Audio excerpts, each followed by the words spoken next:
Hello, sir. Yes, hi. So I will start the session. So good afternoon, Mr. Dev Thakkar, and good afternoon to the participants who are watching this live session. So welcome to the session on digital transformation. In today's rapidly evolving digital landscape, businesses and organizations need to embrace digital transformation to stay competitive and relevant.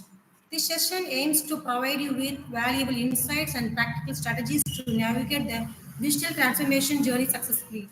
During this session, we will explore the concept of digital transformation and its impact on various industries and sectors. We will delve into the key drivers behind digital transformation, including technological advancements, changing consumer expectations, and market disruptions. Throughout the session, there will be interactive discussions, engaging activities, and practical tips to help you develop a strategic mindset and create a roadmap for digital transformation within your organization. By the end of the session, you'll have the knowledge and tools to embrace digital transformation and harness its full potential for sustainable growth and innovation. Before we start Mr. Devdaka's session, I would like to give some short introduction about him. So, ladies and gentlemen, it's our honor to introduce our esteemed guest speaker, Mr. Dev Thakkar, with his impressive academic background and expertise as a business analyst and web analyst. Mr. Thakkar brings a unique perspective to our session today. Mr. Thakkar holds a bachelor degree in computer science engineering from SRM University, Delhi NCR. His strong foundation in technology, coupled with his analytical mindset, has laid the groundwork for his success in the field of business and web analytics. Mr. Thakkar's expertise extends beyond his professional accomplishments. He is a dedicated lifelong learner, constantly staying updated with the latest industry trends, emerging technologies, and best practices in business and web analytics. His passion for knowledge and his commitment to excellence shine through in his work and engagement. At the end, I would like to introduce to the motto of Mr. Devdakkar, driving business success through data and analysis. I would like to hand over the session to Mr. Devdakkar and also thanks a lot for joining us today and over to you, sir. Thank you. Thank you for such a wonderful introduction. Uh, so let's quickly start with the today's session. So the topic for today's session is digital transformation. Uh, what do you understand by digital transformation? So basically, we have seen recently during COVID, a lot of things have shifted from manual scripts, from papers, notebooks, to digital platforms, from tablets, mobiles, and laptops and computers. Our education systems had shifted to digital platforms. A lot of businesses had shifted to digital platforms. So how does this happen, and why do we require? So that is why we need to understand what is digital transformation. So I'll quickly start up with the definition and things to go ahead with. But firstly, I'd like to also give you a small introduction about myself. So as I said, I my name is Dev Thakkar, and I've been working in web analyst uh, role for the past 1.5 years, and I've come worked with a lot of clients who have digitally transformed their businesses post COVID. So I bring that knowledge, and I'm coming and sharing it with you today.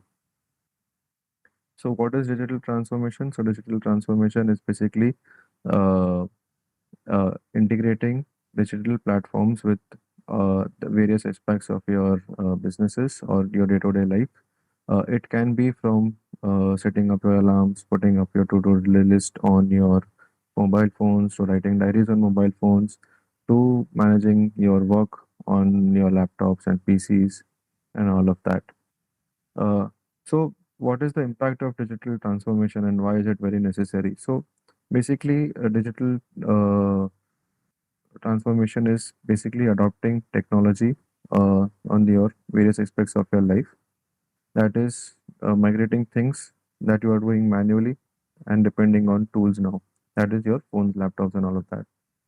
So, what else impact is that it gives you ability to work from anywhere. So, if you have certain things that say if you have a planner, and if you keep a planner like a diary to plan your things, And if you have it in your bag and maybe you are going out somewhere, you might not have it. And if you need to review what you have written there, you would really be dependent on that diary. But if you do it on your phone, that becomes more convenient. So it gives you more, uh, like ability to work from anywhere, collaborate with people. You can share your documents and all of that with people. Today, you can work on a PPT or PowerPoint presentation by sharing it with people, while you make a certain part of it and the others make a certain part of it. Earlier, it used to be that you make a certain part of it, the other person makes a certain part of it, and then you combine those PPTs together. But now you can just make one of the and so you can use those things and various other things also. And it also gives like a chance of you to document all your processes, document everything in the most convenient way, so you can track your performance and enhance your productivity also at the end. So yeah, that is digital transformation for you. So let's see why digital transformation is actually necessary. And I've got to give you a case here wherein digital transformation in education system. So education system is the most we have recently seen transformed from manual to digital. It had been like years where we used to study from our whiteboards or marble boards and write things on our paper and notebooks and then learn it from there. But post COVID or during COVID, we had seen such a big migration where people had shifted directly to laptops. They had like students had stopped going to schools. They had no access to their teachers and all of that. And suddenly they had started going and attending these things, colleges and classes with say Google Classroom or Teams. Then in that time, there are a lot of startups built around which were teaching you like concepts online with video lectures, interactive forums like White Hat Junior. So we have seen a major shift there from like manual to digital. So yeah, so this actually the impact of here is that it helps us to study at our own pace. It helps us to learn more things. It gives us more time to learn more things rather than going from one place to another. Although that it is necessary, but yes, it has its own advantages as well. So yeah, so these are some statistics that there's or some researches that shows that why or how this businesses are going to grow in the future. So LMS is something that is called as learning management system, which helps in uh, you know uh, it helps in say teachers creating courses and distributing it to their students to take them, and it helps the students to take those courses at their pace and all of that, right? So, for example, if you look at Udemy, the platform, it is an LMS, a learning management system. If you look at Coursera, it is also an LMS. It is called a learning management system. So the first studies that says here that research from a learning management system market by market stand market predicts that the global LMS market will grow from 13.4 billion to 25.7 billion. That is almost twice by the end of 2026. So the point of bringing this information here is that to show you that why people like how people are adapting this technology of LMS and how it is going to grow. So I was told that there are a lot of participants here today are students and entrepreneurs. So you guys can take insights from this case study or the statistics that this certain product is going to grow so much that you can find business opportunities around. You can find uh, like you can add VR, you can add AR, you can add Chat GPT or AI to improve the systems better to make it more interactive, make the users engage more with these platforms.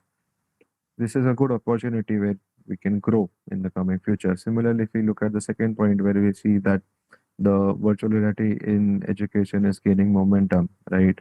So as I said, we can add VR to engage more or make it more interactive so that people understand concepts more quickly, and that helps you to make business and that helps them to solve their problems. So this is a great insight that we can take from here. Coming up to digital transformation and entrepreneurship. So Like digital transformation in entrepreneurship helps us in a lot of things. It is firstly going to help you understand market. It is secondly going to help you understand your like acquire your audience. It is thirdly going to help you in engaging your audience well with your say your company or your website or your app or whatever communications that you have. And then it is going to help you in converting them also, because if you target right audience, if you engage them well, give solve their problems, and if you give them everything that they need, they're going to convert well. So to understand what they need, to understand what is the right audience, yes, digital transformation is very necessary. Secondly, it is going to show you everywhere. So for example, if you have a sweet shop somewhere on some street, a famous street of your city, only people that are going to come as the visitors of those areas who are going to visit that area. Very occasionally, some people from outside will come and purchase your sweets from the shop. If you go online, if you go to, let's say, enroll yourself to Zomato, then that is going to happen. What is going to happen is that people around from those areas, who are from outside those areas, are going to purchase your, are going to know who you are first of all, and then they're going to purchase your things, right? So, for example, I'll give you another example. If say you are a like a clothing, you own a clothing store somewhere, right? So the only people that are going to come to you are is that people are going to come near your shopping complex, or are going to go, or who sees that there is a shop here, who are going to come there. But if you create a website and put it on the internet, and target right audience, run some Google ads, Facebook ads, and then write the correct target the correct audience for your business. They're going to see what product you're going to sell. They're going to see your designs, your price range, your offers, everything. And then there are more likely, like, first of all, that you got more reach, more customers you're going to convert. And again, if your presentation is good and you're solving their problems, say you're meeting their demands, you're going to convert more and more users out of them as well. So hence, yes, digital transformation is very necessary for entrepreneurship. Also, digital transformation, like, I believe most of this has already happened, but like keeping your accounting systems and managing your payrolls and all of that is also necessary to, digitally transform, put it all the things on the cloud, so that, yeah, that can be easily accessible. You can have people working from home. You can have people like good talent coming. You don't require them to come to your place to work. Rather, you can have them working from their home, or working from the other country, or working from other state, but contributing to your business very well, right? Hence, this is also very important. Here are again some statistics that is going to help us understand where the market is going to go. So, like the e-commerce platform, as I also gave an example earlier, is like going to go to 6.3 billion 6.3 trillion by 2024.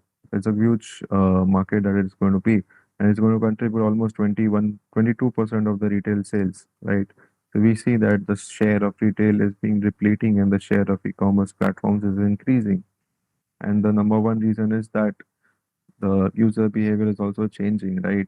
Like, if I were a person that wants to buy flowers for someone in some other city, instead of finding the list of uh, flower shops and cake shops around, I would rather FNP and send things there, right? Because it is more convenient. I don't have to talk to people, or I don't have to, come, like, it's like things that get done in bare minimum efforts, right? And the second we have is digital marketing. So digital marketing, maybe there are people going to reach about 517 billion by the end of 2023, for like the custom spends and all of that. So people are spending huge amounts of money to acquire users in digital marketing scale. So this is also a good opportunity where you can, try to create an agency around digital marketing, or you could do is use digital marketing to promote your services, or you can learn those skills to get a good job somewhere in a larger digital marketing agency. The third insight is that the chatbot is growing tremendously to solve customer service interactions.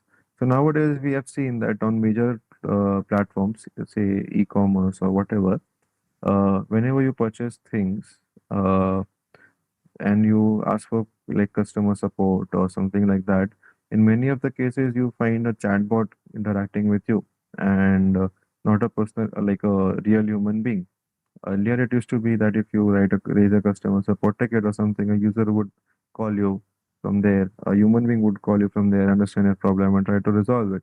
However, now it has changed that most of the problems are solved with chatbots itself, right? So it reduces your spends on people like staff, and it's like it makes the process much faster, right? So this is also a good insight wherein you can start learning how to build chatbots for the students or for entrepreneurs. If you want to adopt these features to your system, this is a good one. Else you can also start making chatbots for uh, other companies and other individuals who require chatbots, and go and pitch them that this is going to save a lot of money and a lot of efforts for you, right? Uh, right now, why is digital transformation necessary? So I've got a whole lot of points here to actually understand why we require digital transformation. So the first point says evolving customer expectations. So basically now people are spending more time on their phones and laptops, right?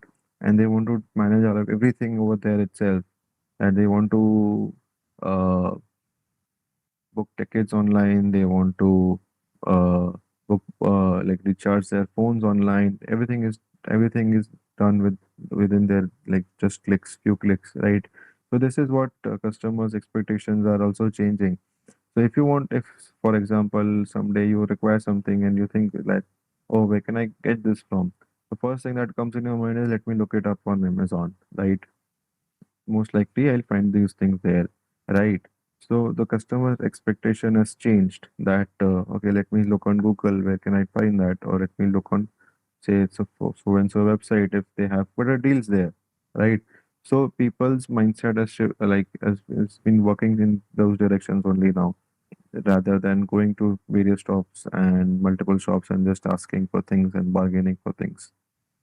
Second is a competitive advantage. So very few people have migrated completely to digital platforms. So this is a point where you can, yeah, like use the advantages of digital transformation and get ahead of your competition in understanding your market, in understanding your audience, reaching out to them, understanding their problems, understanding their demands, uh, comparing their prices, and then pitching them the right solution, right product with the right price, and converting them faster. While your competitors will be just sitting idly waiting for customers to come to their shops. This is a one great point. Uh, Second, like the third point is that you there is enhanced efficiency and productivity. So as I said, you will be uh, taking notes, or everything will be recorded. All those things will be recorded. So for example, if there is a person who is interested in purchasing things from you, and if you have a lead form on your uh, website, right, and if they put up a lead, you'll have that record with you. However, if a customer who earlier came to a website, or sorry, came to your store and said, I'm interested to buy this and something like that, but you might not have their contacts, right? So you would be like, you will be waiting for them to come back. However, in the other case, you'll have those numbers, you'll be able to reach out to them. So this increases your productivity in terms that you'll not have to wait for them to come back. You'll have those things in your hand to reach out to them again.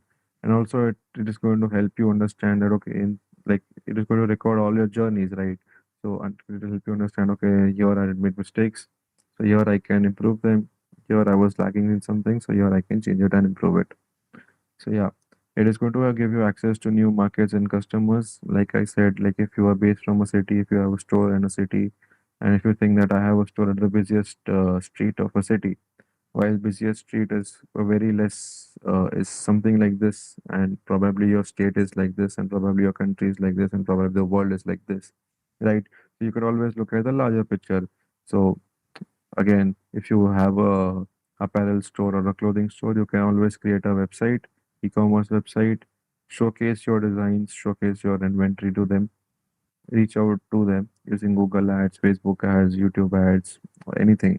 Nowadays, a lot of organic ads are also coming wherein uh, like people put on their own clothes, show their shirt off on the social network, and then try to sell it. That is also working very well nowadays. So you can try all of that. And just the idea is to show it to more people, to show it to the people coming to the internet, because most of the time they're spending on is on the internet, right? People coming to the stores are only on those weekends or holidays when there are sales. And in those days, you're going to get very less audience that you can convert, right? However, if you show it to them on the phone where they're there every day, you'll have higher chances to convert them, right? Then coming to the next point is that you get data-driven insights. So again, you'll have a lot of things documented, and you'll have a lot of uh, data about what things are happening, what things have happened in the past, and according to that, you'll be able to learn things and take decisions to make things better, right? Then again, you'll have the ability or agility to adapt things, adapt new things, right? So for example, if you had to renovate your store, if you had just created your store, right, and the interior becomes so suddenly becomes very out of the fashion within a year or two, you won't be able to change the interior or renovate your showroom. But if you have a website, what you can do is you can have your like the current website running. In the meanwhile, you can create another website, or make changes to your website and then shift it to the live. So it becomes trendy, it has all of the things that is in the trend right now. And yeah, so you don't have to face a lot of loss there. And yes, so the migration there is going to be very easy. So yes, it is going to be with like give you more agility to adapt new things. Yeah, so these were like the points why I wanted to tell you that why digital transformation is very necessary, and what things can be done using all of these industries and all of these research from the market. So yeah, in this time, anybody has any questions? Yeah, yes, sir. I have some questions. Sure. So, how can organizations effectively manage the cultural change that comes with the digital transformation? Sorry, I didn't get the first part. How Okay. can organizations effectively manage the cultural change that comes with digital transformation? Right. So the cultural change comes with actually everything. Like as on a like new generation comes, there's a lot of cultural change that comes in.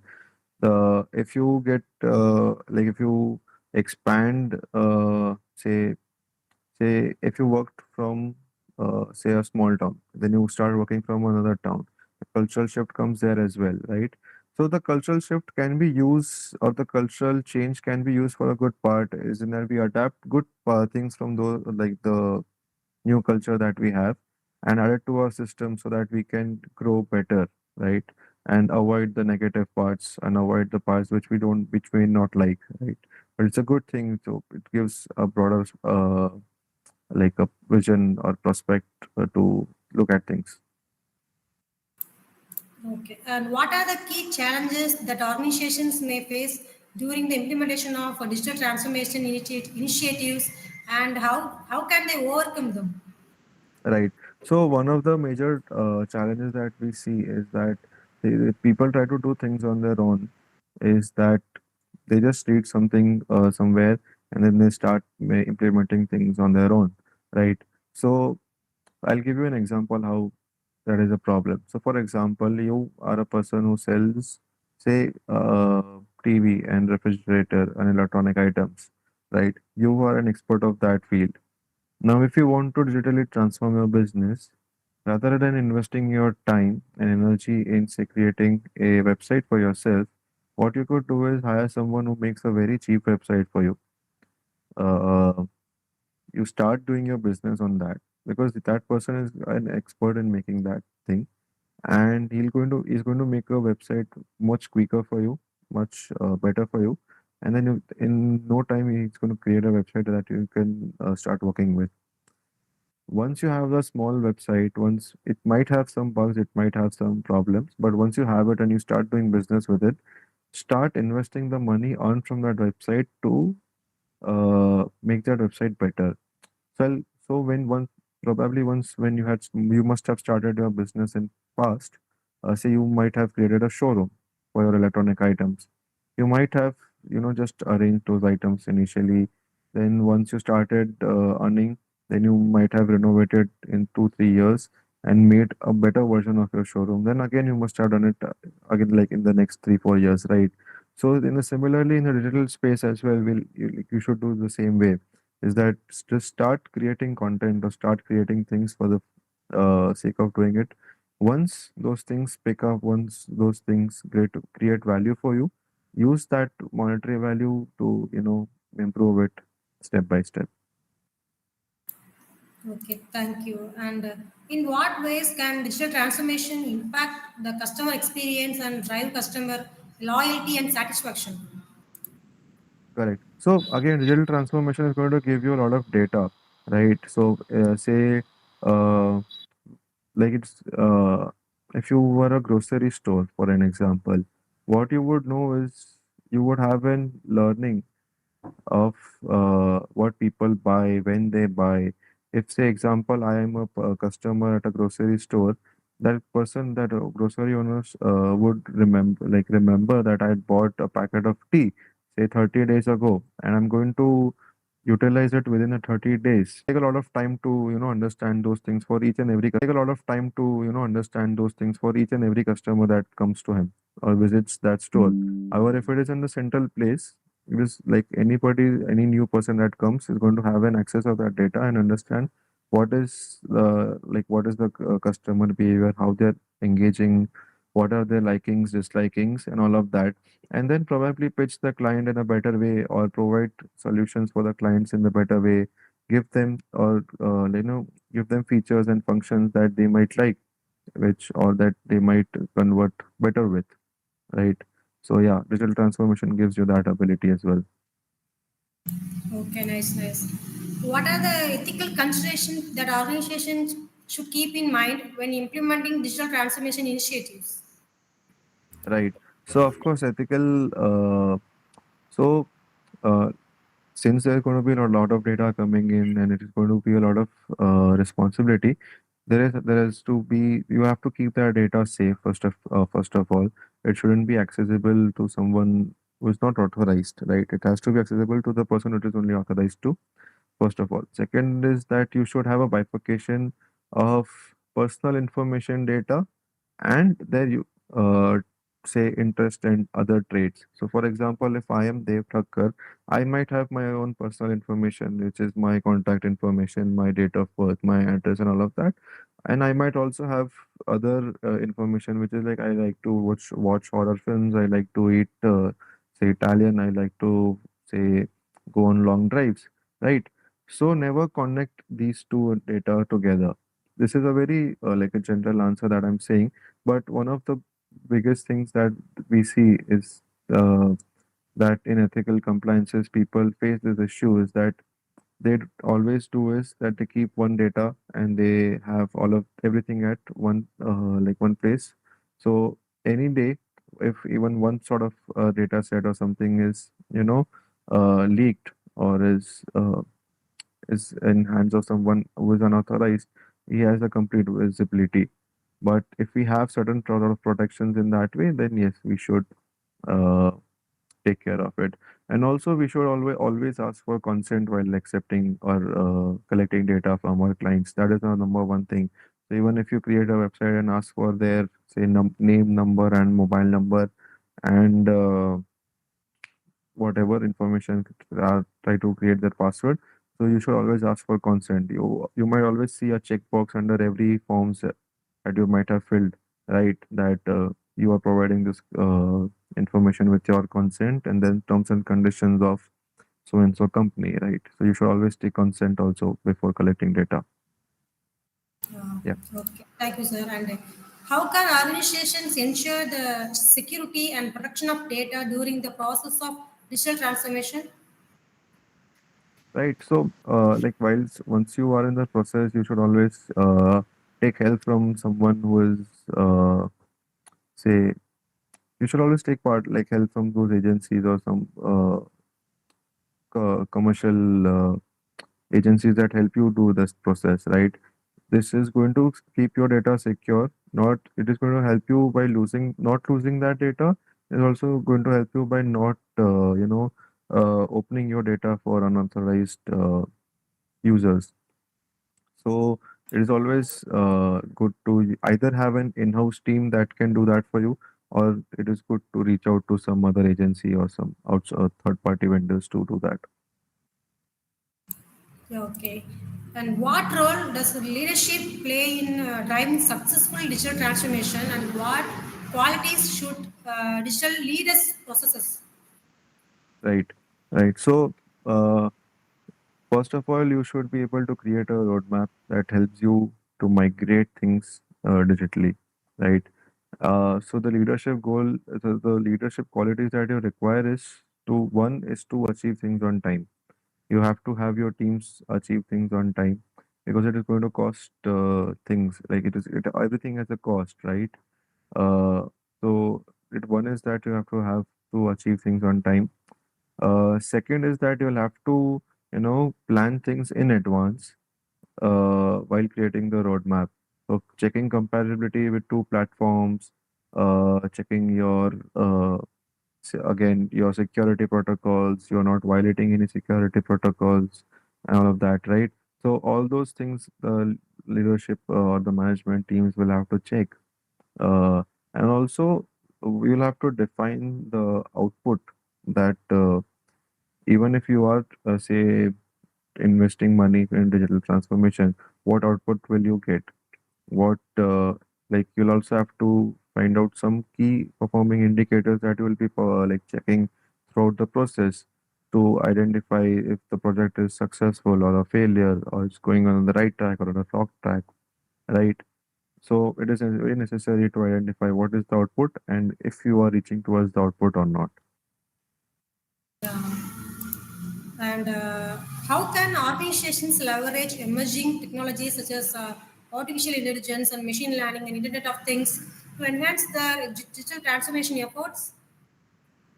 Right. So, like I said, a lot of AI tools have come in market that can help you, so yeah, for example, if you are a content writer or if you are an agency, marketing agency who has a department of content writing, right? You can really use ChatGPT, Pard, and other AI tools to create content on the website and publish it for your clients, right? Right. So it's going to save a lot of time for you.